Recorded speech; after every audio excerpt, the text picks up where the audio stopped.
Hello everyone. Today we will discuss relation between dispersive power and resolving power. जैसे हमने last video में discuss किया था कि what is dispersive power and resolving power, तो वो वीडियो भी आप लोग देख लें, उनका लिंक मैं डिस्क्रिप्शन में ऐड कर दूंगा। फिर भी मैं एक बार बता देता हूं कि रिजॉल्विंग पावर क्या होती है। किसी भी दो क्लोज ऑब्जेक्ट को सेपरेट करने के लिए हर इंस्ट्रूमेंट की क्या होती है, अपनी एबिलिटी होती है। उस एबिलिटी को भी हम क्या बोलते हैं, resolving power. The ability of the instrument by which we resolve two close object या close wavelength are known as resolving power। और dispersive power क्या होती है, rate of change of the angle of diffraction with the wavelength of light is called dispersive power। तो जैसे हमने derivation किया था तो according to dispersive power it is given by dispersive power हमारी होती क्या है, d theta upon d lambda, d theta upon d lambda कितनी वैल्यू आती है इसकी, n upon e plus d cos theta. Equation number 1 डाल देते हैं। अकॉर्डिंग टू द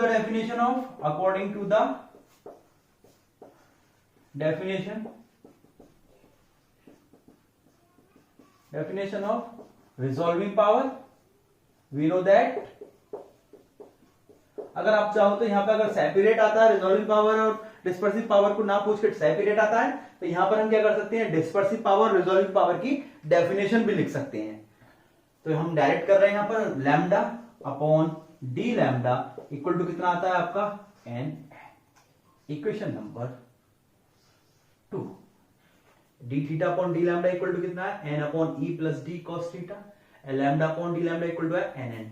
यहां से इस इक्वेशन 1 से फ्रॉम इक्वेशन 1 से n की वैल्यू कैलकुलेट करके यहां पर पुट कर दो। इक्वेशन 1 से n की value from equation 1 n equal to कितना हो गया आपका, e plus D cos theta, e plus D cos theta into D theta upon D lambda. दूसरा भी मेथड है कि हम क्या करें, इसमें e plus D cos theta की मल्टीप्लाई कर लें, e plus D cos theta से डिवाइड कर लें, multiply and divide by equation 2 by e plus D cos theta.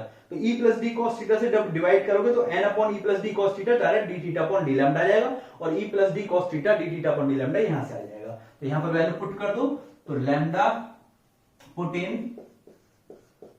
In 2, equation 2 में इसको पुट कर दो। तो इक्वेशन 2 में जब हम पुट करेंगे तो हमें क्या मिल जाएगा भाई,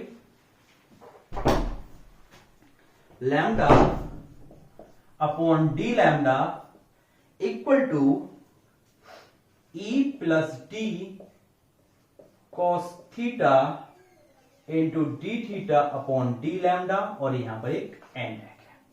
ये हमें क्या मिल जाएगा, relation between lambda and dispersive resolving power and dispersive power में रिलेशन मिलेगी। लेकिन हम देखते हैं कि एन ई प्लस डी क्या है, ग्रेटिंग बिट्स, यानी कि टोटल जो ग्रेटिंग है उसकी जो बिट्स होती है वो, और cos थीटा साथ आ गया तो क्या बोलते हैं इसे हम, टोटल अपर्चर ऑफ ग्रेटिंग। तो यानी कि हम कह सकते हैं कि resolving power equal to total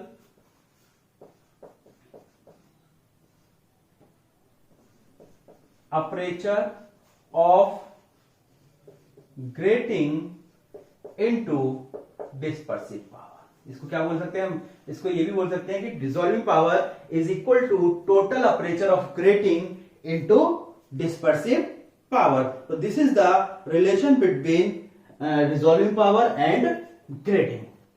तो 2 नंबर में एक क्वेश्चन और पूछा जाता है कि what is the difference between resolving power and dispersive power. तो हमें पता है कि रिजॉल्विंग पावर, जो हमारी रिजॉल्विंग पावर है वो कितनी होती है, रिजॉल्विंग पावर आती है lambda upon D lambda. Resolving power कितनी आती है हमारी, लैम्डा अपॉन डी लैम्डा, या फिर कितनी हो जाती है वो, n e plus D cos theta upon lambda, e plus D cos theta, उसमें e plus d sine theta upon lambda.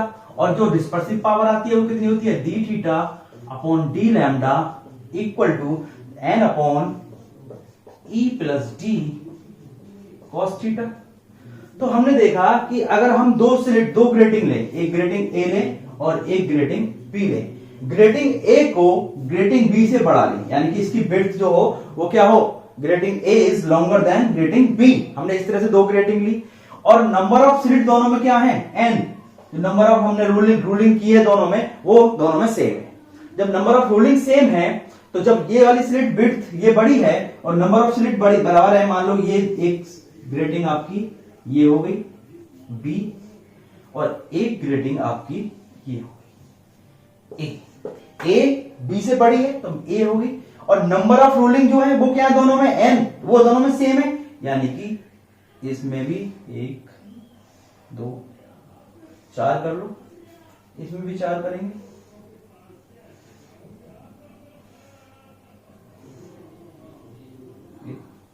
तो मैंने देखा ये क्या होती है आपकी E प्लस डी, यहां से यहां तक क्या कहलाएगी आपकी grating element E plus D, यहां से यहां तक क्या कहलाएगी E प्लस डी।